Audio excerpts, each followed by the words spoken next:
오늘 본문은 예수님과 수많은 무리가 함께 가고 있다는 말로 시작합니다. 이들은 어디를 가고 있을까요? 바로 예루살렘입니다. 누가복음 9장 51절부터 예루살렘으로 향하는 그 여정에 대해서 말하고 있는데요. 그 여정 중에서 기록된 이 많은 말씀들이 예수를 따라 사는 삶의 이야기라는 것을 누가는 얘기하고 싶어 합니다.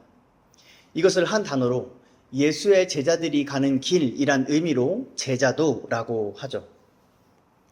예수님께서 예루살렘으로 가시는 이유는 십자가에 못 박혀 죽기 위함입니다. 그리고 수많은 무리가 그 예수님과 동행하죠. 그러다가 갑자기 예수님께서 무리를 향하여 돌이키십니다. 이 돌이키시다라는 단어는 예수님께서 무언가를 가르쳐 주실 때 사용되는 표현입니다. 여기서 예수님은 아무나 나의 제자가 될 수 없다라고 말씀하십니다. 그러면서 어떻게 제자가 되어서 예수님을 따를 수 있는지를 가르쳐 주시죠. 예수를 따르는 무리는 많지만 예수님의 제자는 일부라는 것입니다. 예수님은 이미 이 사실을 앞서 말씀하신 적이 있습니다. 바로 한 장 앞에 누가복음 13장입니다. 그때 너희가 말하되 우리는 주 앞에서 먹고 마셨으며 주는 또한 우리의 길거리에서 가르치셨나이다 하나 그가 너희에게 말하여 이르되 나는 너희가 어디에서 왔는지 알지 못하노라. 행악하는 모든 자들아 나를 떠나가라 하리라. 이에 대하여 신학자 제임스 에드워즈는 이렇게 말합니다. 교회는 교인이 되는 것은 어렵지 않다라고 강조하면서 새 교인을 받으려는 유혹을 받을 수 있다. 그러나 누가는 본문에서 예수님과의 관계가 얼마나 가치 있는 것인지를 역설한다. 오늘날 전 세계에 수많은 교회가 있고 수많은 교인들이 있습니다. 그러나 여전히 아무나 예수님의 제자가 될 수는 없습니다. 하나님의 말씀은 변하지 않으니까요. 예수님께서도 능히 내 제자가 되지 못한다라고 3번 말씀하시면서 제자도라는 것, 제자가 되는 그 조건에 대해서 3가지를 가르쳐 주십니다. 먼저 26절 말씀입니다. 무릇 내게 오는 자가 자기 부모와 처자와 형제와 자매와 더욱이 자기 목숨까지 미워하지 아니하면 능히 내 제자가 되지 못하고. 예수님 당시의 사람들은 어쩌면 우리보다 이 말씀에 대해서 더 큰 충격을 받았을 것입니다. 현대인들은 개인주의가 익숙해져 있지만 당시 로마 사회에 살았던 사람들에게 친족관계나 또 형제관계는 그들의 생존의 필수적인 요소였습니다. 요한복음 9장 22절을 보시면 당시 유대인들이 출교를 두려워했다는 사실을 알 수 있고요. 또 사도행전 19장 25절을 보시면 고대 로마 시대에서부터 상업조합이 있었다는 것을 알 수 있습니다. 실제로 초기 기독교인들은 사회에서 왕따를 당했고 물건을 사고 파는 것 또한 제한을 받았었습니다. 그러므로 예수님의 이 말씀은 비유가 아니라 그들에게 실제였고 윤리적 문제를 넘어서 그들의 생존의 문제였습니다. 이런 맥락에서 자기 목숨도 미워하라고 말씀하신 것입니다. 여기서 목숨이란 단어는 생명이라는 의미보다 삶 전체를 의미합니다. 또한 미워하라 라는 명령에 대해 생각해 봐야 하는데요. 이것은 감정적인 표현이 아니라 우선순위에 대한 것입니다. 다시 말해서 삶 전체의 기준과 목표가 예수인가? 내 생존의 가장 필수적인 요소가 예수인가 하는 것이죠. 그래서 26절에서 예수께서 거부하시는 삶의 모습은 자기 자신을 위해 사는 것, 자기 유익을 위해 사는 삶의 모습입니다. 본문에서 이 말씀을 듣고 있는 수많은 무리들 가운데 실제로 이런 삶의 모습들이 있었습니다. 오늘날 교회도 마찬가지입니다. 오늘날 교회 안에도 제자가 아닌 사람들이 있습니다. 어떤 사람들은 좋은 인맥을 만들기 위해 교회에 나옵니다. 또 어떤 사람들은 교회로부터 도움을 받으려고 교회에 나옵니다. 특히 대형교회에 이런 부류가 많은데요. 재정이 많을수록 구제활동과 장학금과 해외여행의 기회가 많이 있기 때문이죠. 제가 해외 선교라고 말하지 않고 해외여행이라고 말한 이유는 이런 부류의 사람들은 예수님의 제자가 아니기 때문입니다. 하지만 이런 부류는 다음으로 설명할 부류에 비하면 소수에 불과합니다. 바로 미신적인 위로를 얻고자 교회에 나오는 사람들입니다. 이런 사람들은 신령한 장소에 와서 신령한 예식에 참여하면 문제가 사라질 것처럼 여깁니다. 교회에 가면 불안했던 마음이 평안해져서 교회를 다닙니다. 교회에서 노래를 부르면 울적했던 마음의 위로를 받아서 좋습니다. 큰 시험을 앞두고 일이 잘 풀리기를 바라면서 교회에 나옵니다. 이런 경우 교회라는 단어를 절이나 점집으로 바꾸어도 어색하지 않습니다. 그래서 실제로 이런 부류의 사람들 중 대다수가 예수를 믿는다고 하면서 타로점이나 무당집을 찾는 것입니다. 그런데 이보다 더 심각한 부류가 있습니다. 바로 자기 충족을 위해 교회에 나오는 부류입니다. 자기의 외로움을 충족하려고 교회를 다닙니다. 자기의 인정 욕구를 충족하려고 교회에서 봉사하고 소모임을 갖습니다. 또 자기의 애정 결핍을 충족하려고 성도들과 교제하고 목회자를 의지합니다. 이런 사람들은 자기의 생존과 생계가 가장 중요합니다. 자신의 삶의 기준과 목표가 자기 유익과 자기 만족에 있습니다. 그들은 자기 유익을 위해 예수를 따랐던 수많은 무리들 중 한 사람일 뿐 예수의 제자는 아닙니다. 우리는 모두 죄인입니다. 그래서 우리 모두 자기 만족과 자기 유익으로부터 자유롭지 못합니다. 그러나 우리가 예수를 사랑하고 예수를 믿고 예수를 따르기로 결단했다면 우리는 이것을 최우선으로 여겨야 합니다.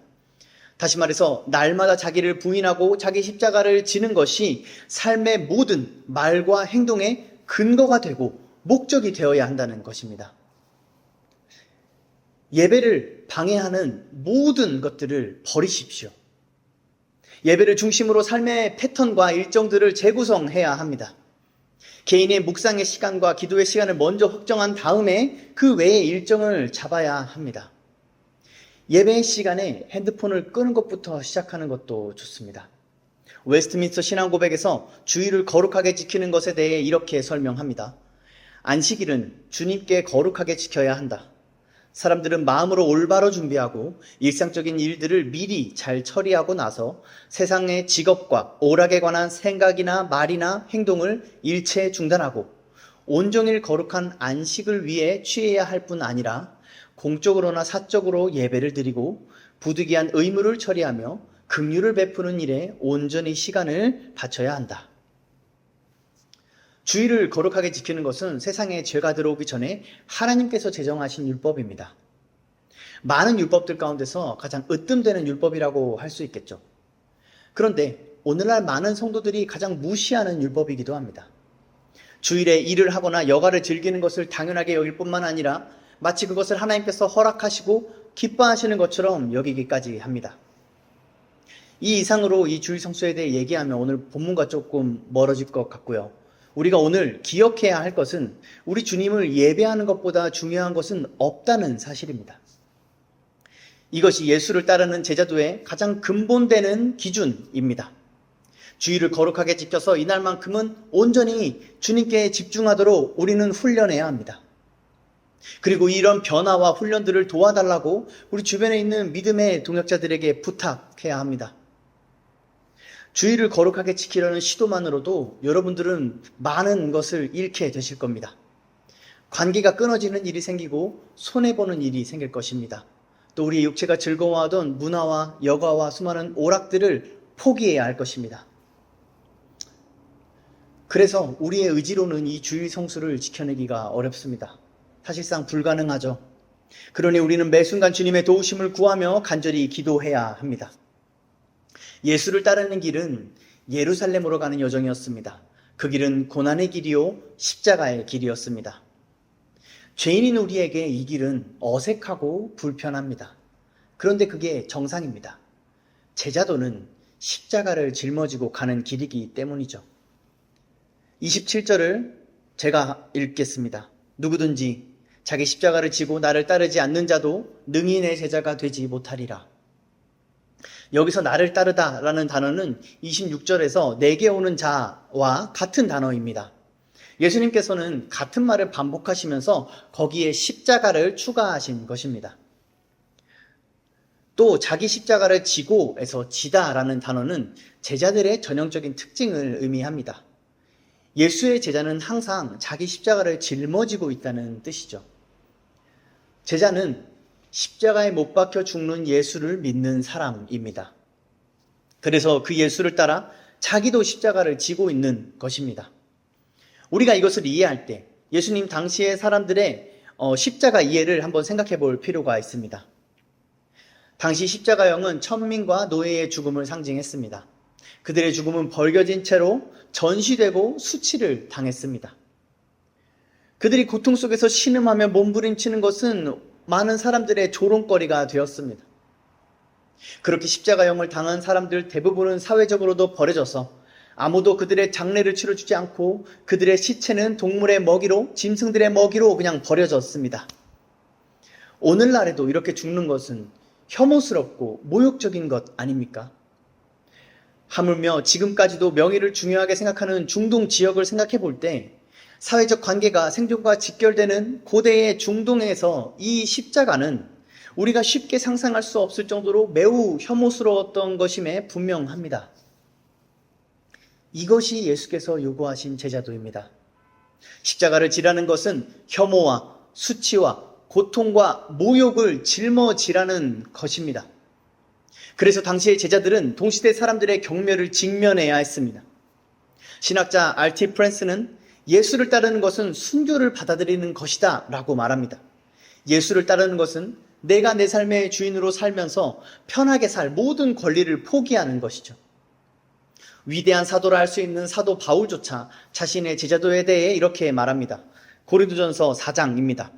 우리는 그리스도 때문에 어리석으나 너희는 그리스도 안에서 지혜롭고 우리는 약하나 너희는 강하고 너희는 존귀하나 우리는 비천하여 바로 이 시각까지 우리가 줄이고 목마르며 헐벗고 매맞으며 정처가 없고 또 수고하여 친히 손으로 일하며 모욕을 당한즉 축복하고 박해를 받은즉 참고 비방을 받은즉 권면하니 우리가 지금까지 세상의 더러운 것과 만물의 찌꺼기같이 되었도다.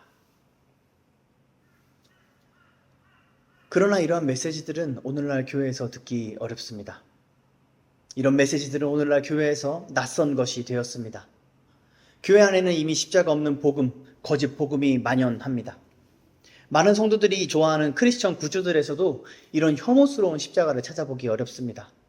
예쁘고 사랑스럽고 거룩해 보이기만 하죠. 저는 그런 것들과 중세시대의 성화가 뭐가 다른지 잘 모르겠습니다. 고난과 모욕의 십자가를 보암직도 하고 먹음직도 하게 포장해서 건네는 것이 예수의 제자들이 할 일인지는 더더욱 모르겠습니다. 최근에 나온 CCM들도 마찬가지입니다. 그 노래들 속에서 본문과 같은 메시지를 듣기란 매우 어렵습니다. 그 노래들에서 말하는 주님의 음성은 비참함과 모욕과 박해를 권하진 않습니다. 그 대신에 사랑과 위로와 격려와 희망만을 말하죠. 최근 예라모십의 혼자 걷지 않을 거예요 라는 노래가 많은 사람들에게, 특히 대중들에게 큰 인기를 얻었습니다. 불신자들이 그 노래를 들을 때 불평함과 혐오를 거의 느끼지 않았다는 것입니다. 이런 현상은 십자가가 없을 때에만 가능합니다. 십자가가 사람들에게 혐오스럽고 모욕적이 않았던 적은 한 번도 없었으니까요. 이와 같이 많은 노래들이 제법 기독교적인 위로를 건넬 수 있습니다. 하지만 십자가가 없는 위로는 참된 복음이 아닙니다. 한때 대형교회 중심으로 흘러가던 교회는 이제 인플루언서들을 중심으로 흘러가고 있습니다.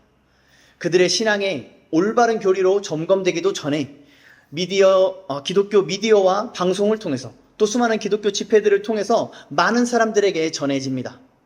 그 메시지의 힘은 복음에 있는 것이 아니라 그들의 유명세에 있습니다. 수많은 사람들이 무명의 설교자가 아니라 유명한 설교자를 찾아갑니다. 그리고 그 유명세가 하나님께서 그 사람을 사용하시는 증거라고 여깁니다. 저는 지금 개척교회 전도사로서 그 사람들을 질투해서 지금 이 말을 하고 있는 것이 아닙니다. 저는 주님 앞에 정직하게 조금도 그 사람들이 부럽지 않다라고 단언합니다. 왜냐하면 거기에는 그리스도의 십자가가 없기 때문입니다.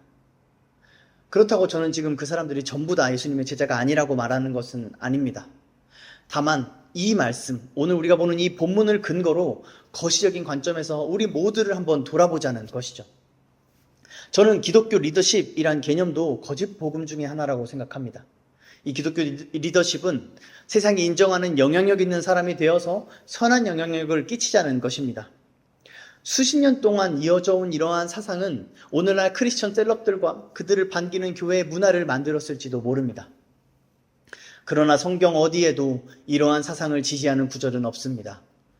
애굽의 2인자가 된 요셉은 애당초 그 자리를 바라지 않았습니다. 그리고 자신의 고향으로 돌아가기를 그의 평생에 바랬었죠.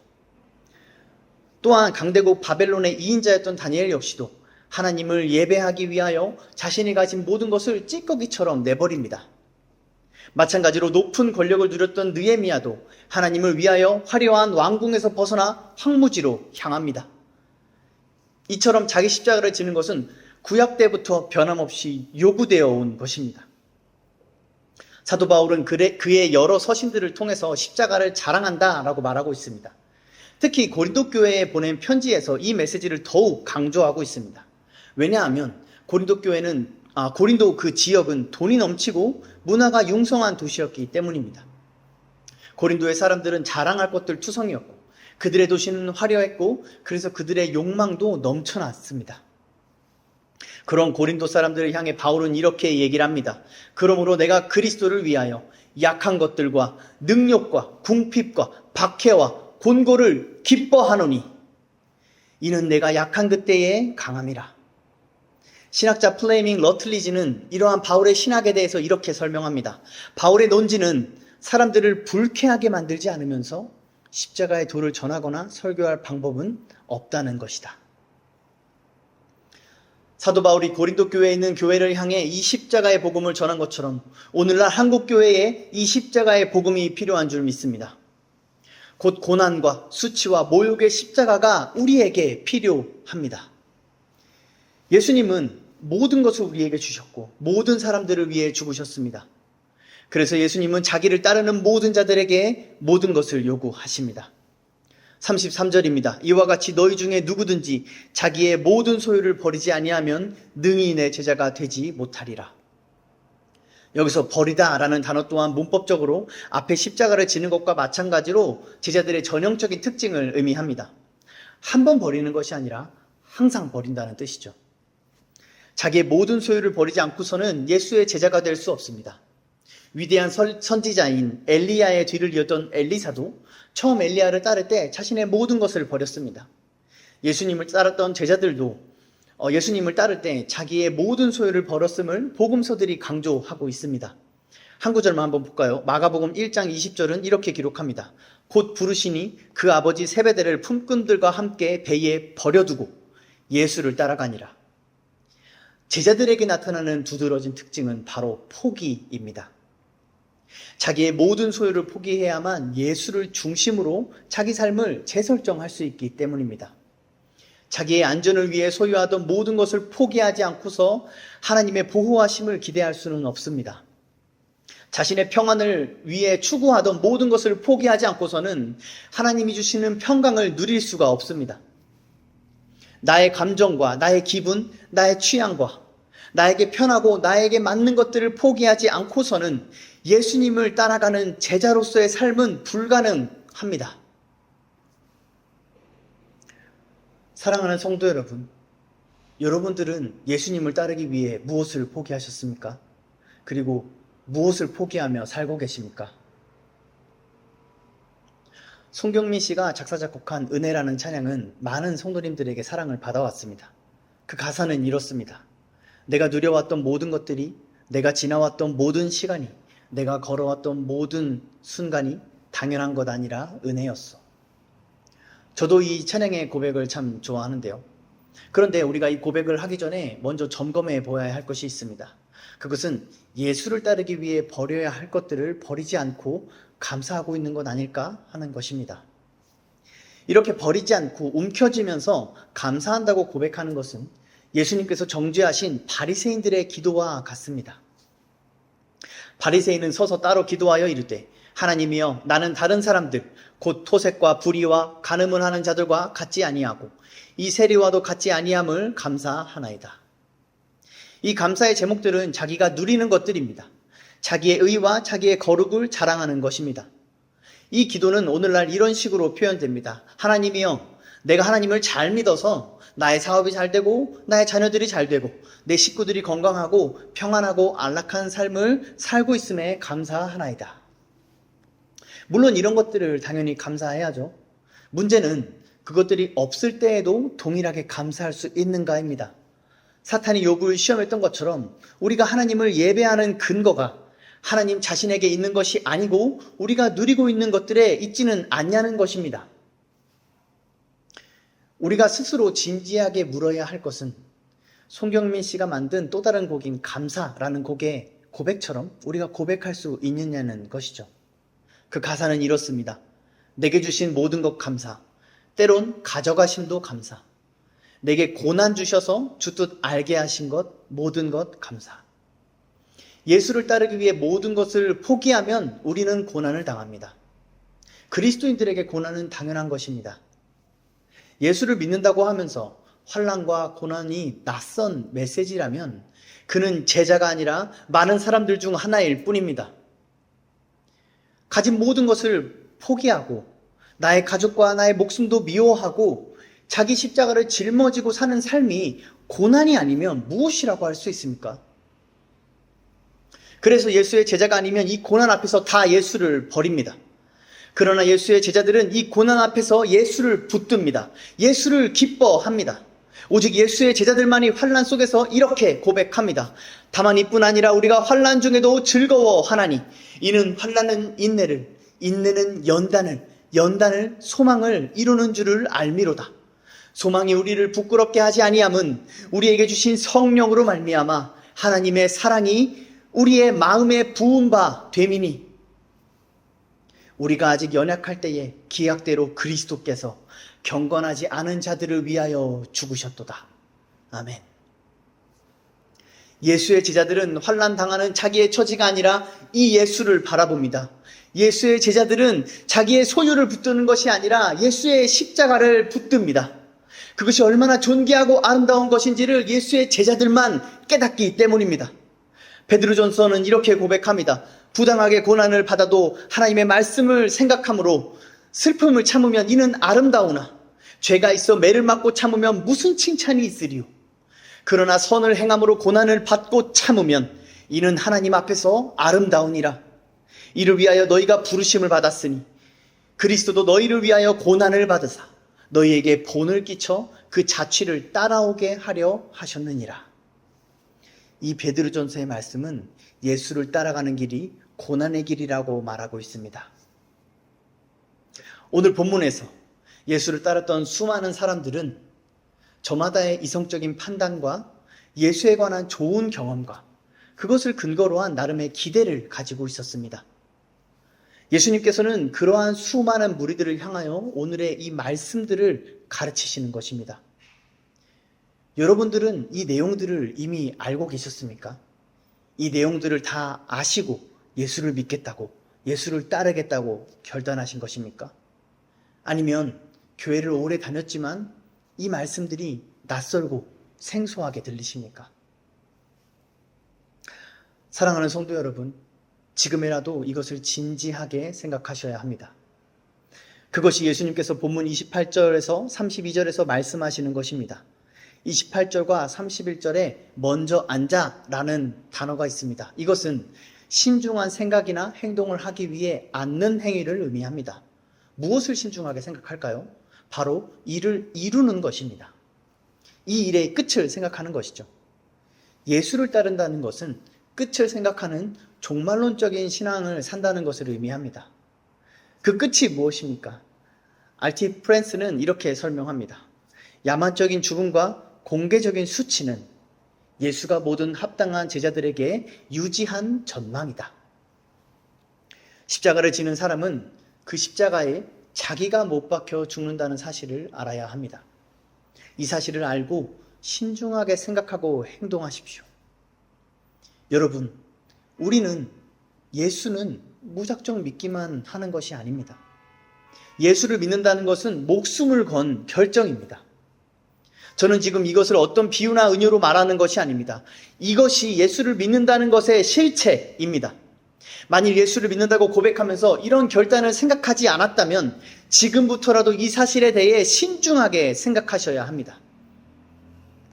이 사실을 진지하게 여기지 않았던 수많은 무리들은 예수를 따랐지만 예수와 상관없는 자들이었습니다. 평생을 교회를 다니고 봉사하고 헌신했지만 그들은 예수와 상관없는 자들이었습니다.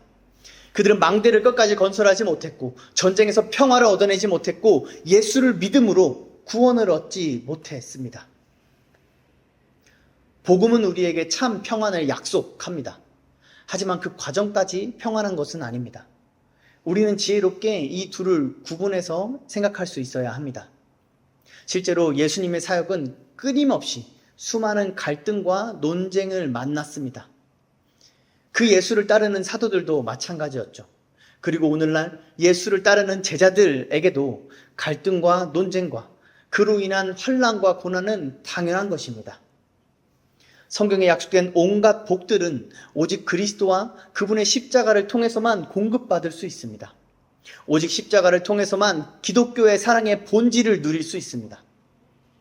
러틀리지는 십자가의 길을 가는 그리스도인들은 고통의 한가운데서도 하나님의 심장 안으로 이끌리는 것을 발견할 것이다 라고 말합니다. 31절에서 헤아리다 라는 단어 또한 제자들의 전형적인 특징을 나타냅니다. 예수를 따르는 제자들은 지금까지 설명한 내용들을 날마다 신중하게 생각하고 면밀하게 헤아린다는 것입니다. 자기가 따르는 이분이 누구인지, 자기가 지고 있는 이 십자가가 어떤 의미인지, 이 예수를 믿기 위해 무엇을 포기해야 하는지, 이 길에 어떠한 고난들과 또 어떠한 복들이 약속되어 있는지, 그리고 어떻게 이 길을 끝까지 완주할 것인지를 날마다 헤아린다는 것입니다. 그렇지 않으면 반드시 조롱과 패배를 당하게 될 것입니다. 이 사실을 헤아리지 않고 예수를 따르는 자들은 반드시 수치를 당할 것입니다. 이것이 예수님의 말씀입니다. 그들이 당할 수치는 영원한 수치입니다. 오늘 본문의 이 말씀을 가볍게 여기고 비웃는 자들은 이 사실을 직접 확인할 때 이미 자신이 늦었다는 것을 깨닫게 될 겁니다. 그러니 우리는 지금 결정해야 합니다. 우리는 지금 신중하게 생각해야 합니다. 이 모든 내용을 헤아리고 예수를 믿을지 예수를 따를지를 말이죠. 예수님께서는 이 말씀을 마치시면서 소금 얘기를 하십니다. 오늘 본문 34절, 35절을 제가 읽어드리겠습니다. 소금은 좋은 것이나 소금도 만일 그 맛을 잃으면 무엇으로 짜게 하리요? 땅에도 거름에도 쓸데없어 내버리느니라. 들을 귀 있는 자는 들을지어다 하시니라. 아멘. 구약에서 소금은 제사를 지낼 때 필수적인 요소였습니다. 그리고 소금은 언약을 상징하기도 했습니다. 예수님께서 제자도를 가르치시면서 이 소금을 언급하시는 것은 아무나 하나님을 예배할 수 없다는 것입니다. 아무나 언약에 속하지 않는다는 것입니다. 예수님 당시의 사람들의 이해하는 이 소금은 우리와 조금 다른 부분이 있습니다. 이 당시의 소금은 대부분 사해가 증발하면서 얻어지는 것들이었는데요. 사해 물이 증발하면 소금과 미세 점토가 나옵니다. 이 미세 점토는 하얀 석고 가루를 이루죠. 당시에는 정제 기술이 좋지 못해서 이 석고 가루와 소금을 제대로 분리해내지를 못했습니다. 그래서 석고를 소금으로 착각하는 경우가 많았습니다. 그러면 음식이 짠맛이 아니라 오히려 쓴맛을 내게 되는 것이죠.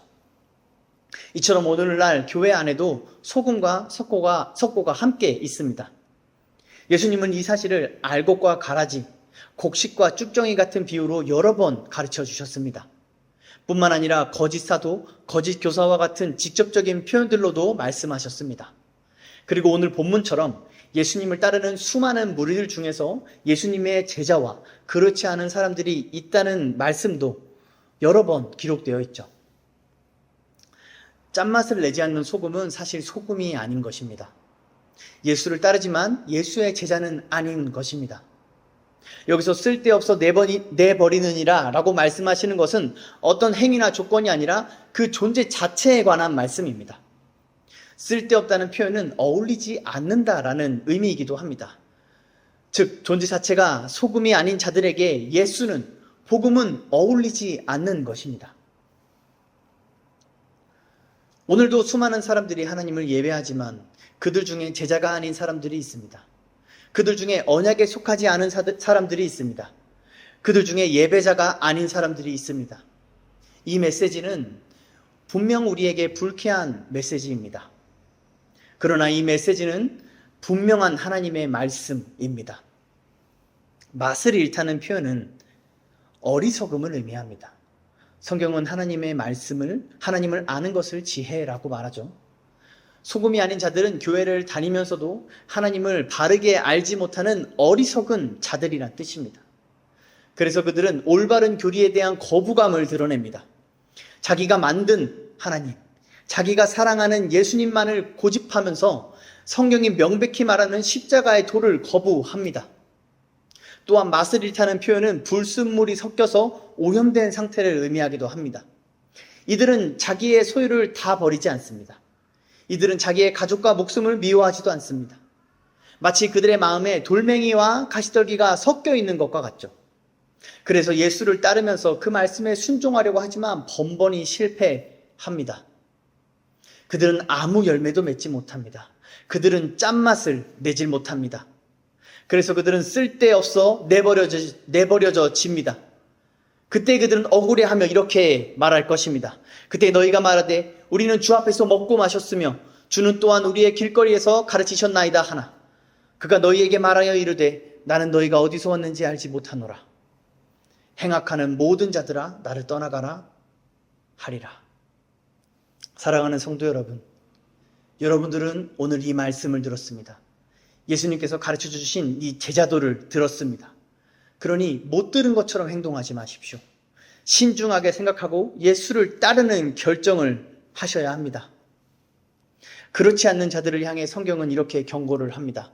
만일 그들이 우리 주 되신 구주 예수 그리스도를 알므로 세상의 더러움을 피한 후에 다시 그 중에 얽매이고 지면 그 나중 형편이 처음보다 더 심하리니 의의 도를 안 후에 받은 거룩한 명령을 저버리는 것보다 알지 못하는 것이 도리어 그들에게 나으니라. 참된 속담에 이르기를 개가 그 토하였던 것에 돌아가고 돼지가 씻었다가 더러운 구덩이에 도로 누웠다 하는 말이 그들에게 응하였도다. 예수께서 가르쳐 주신 제자도를 듣고도 이것을 헤아리지 않는다면 그 사람은 불신자들보다 더 심한 고통과 형벌을 반드시 당하게 될 것입니다. 우리를 세상의 더러움에서 구원하는 이 복된 말씀을 듣고도 이것을 헤아리지 않는다면 그 사람은 토한 것을 도로 먹는 개처럼 조롱을 당할 것입니다. 씻었다가 더러운 구덩이에 도로 넣는 돼지처럼 어리석게 될 것입니다. 이것이 하나님의 말씀입니다. 들을 귀 있는 자는 들으라. 예수님의 이 말씀은 씨 뿌리는 자의 비유와 그리고 오늘 본문에서만 등장합니다. 이 말씀은 예수님의 가르침이 얼마나 중요한지를 강조하고 있는 것입니다. 믿음은 들음에서 납니다. 그래서 예수께서 요구하시는 제자도는 듣는 것을 방해하는 모든 요소를 제거하는 것에서 시작합니다. 씨 뿌리는 자의 비유는 이 듣는 것을 방해하는 여러 요소들에 대해서 하신 말씀입니다. 누가복음 8장 12절에서 15절 말씀인데요. 우리 그 부분을 펼쳐서 함께 보도록 하겠습니다. 누가복음 8장 12절에서 15절 말씀입니다. 제가 읽겠습니다. 길가에 있다는 것은 말씀을 들은 자니 이에 마귀가 가서 그들이 믿어 구원을 얻지 못하게 하려고 말씀을 그 마음에서 빼앗는 것이요. 바위에 있다는 것은 말씀을 들을 때는 기쁨으로 받으나 뿌리가 없어 잠깐 믿다가 시련을 당할 때에 배반하는 자요. 가시떨기에 떨어졌다는 것은 말씀을 들은 자이나 지내는 중 이생의 염려와 재물과 향락의 기운이 막혀 온전히 결실하지 못하는 자요. 좋은 땅에 있다는 것은 착하고 좋은 마음으로 말씀을 듣고 지키어 인내로 결실하는 자니라. 아멘. 우리는 하나님의 말씀을 제대로 들어야 합니다.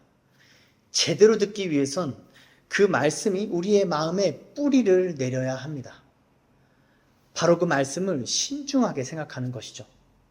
면밀하게 그 말씀을 헤아려 봄으로써 그 말씀은 우리의 마음에 뿌리를 내립니다. 베레아 성도들처럼 하나님의 말씀이 어떠한지를 상고해야 합니다. 이 상고하다라는 단어는 꼼꼼하게 따지고 검토한다는 뜻입니다. 그럴 때에야 이 말씀이 우리의 심령에 뿌리 깊게 내리게 됩니다. 또한 하나님의 말씀을 제대로 듣기 위해선 세상의 염려뿐만 아니라 자기의 유익과 자기의 즐거움을 다 버려야 합니다. 자기의 목숨을 미워하지 않는 자는 능히 예수님의 제자가 될 수 없습니다. 말씀을 맺겠습니다. 수많은 무리들이 예수를 따르지만 아무나 예수의 제자가 될 수 없습니다. 자기를 부인하고 자기 십자가를 지고 예수를 따르는 자만 예수의 제자입니다. 이것을 상고하고 신중하게 헤아리는 자만이 예수의 제자입니다. 이 말씀을 듣고도 이렇게 행하지 않는 자들은 예수의 제자가 아닙니다. 자기가 아무리 예수를 믿고 아무리 예수를 사랑한다고 스스로 확신한다 할지라도 그는 쓸데없어 내버려질 것입니다.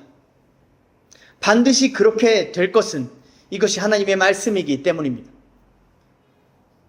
그런데 오늘의 이 본문 말씀을 직접 들었던 12 제자들도 실패했다는 사실을 아십니까? 12 제자들 모두 예수를 버리고 예수를 부인했습니다. 예수께서 하신 모든 말씀을 잊어버렸습니다. 그러나 그들이 부활하신 예수님을 만나고 승천하시는 예수님을 보고 성령이 그들에게 역사하자 그들은 예수의 참된 제자가 되었습니다. 우리도 마찬가지입니다. 예수께서 요구하시는 제자도를 살아내는 것은 오직 성령 하나님을 의지해야만 가능한 일입니다. 그러므로 성령 하나님께 우리는 이렇게 간구해야 합니다. 성령 하나님께서 우리의 눈을 열어주셔서 십자가에 달리신 예수와 부활하신 예수와 하늘에 오르신 예수를 보게 하여 주시기를 우리는 간절히 구해야 합니다. 또한 성령 하나님께서 우리의 생각과 마음을 밝혀주셔서 하나님의 말씀을 깨닫게 하시고 그 말씀대로 순종하며 살 수 있는 능력이 되어 주시기를 우리는 전심으로 구해야 합니다. 사랑하는 성도 여러분, 오직 성령을 의지하여 오늘 이 하나님의 말씀을 듣고 예수의 제자로 사는 우리 모두가 되기를 간절히 축원합니다. 신중하게 생각하십시오. 그리고 예수의 제자가 되기로 결단하십시오. 모든 소유를 버리고 십자가를 따르십시오. 우리 이것을 위해 함께 기도하겠습니다.